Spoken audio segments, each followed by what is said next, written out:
N'oublions pas non plus nos partenaires médiatiques et la société civile, notamment nos amis de la FNAC et de la FNDC, qui sont les deux plus grandes fédérations de défense des droits des consommateurs en Europe. Et sans oublier bien évidemment نلتقي في إطار الدورة الرابعة لمؤتمر يوم المستهلك المغربي. هذه السنة الشعار هو يعني اجتماعي بامتياز. الأوراش الاجتماعية للمملكة أي دور للمقاولات.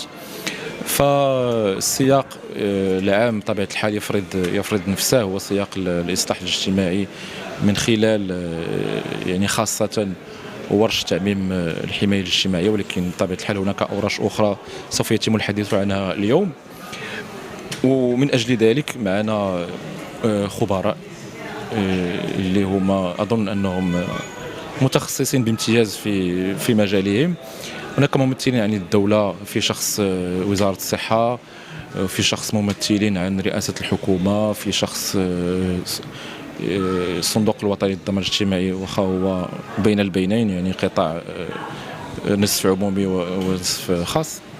لذلك هناك الشق اللي كيهم يعني المحور ديالنا مباشرة اللي هو شق دور المقاولات. فللحديث عن هذا الدور هناك مقاولات اللي في نفس الوقت دائمة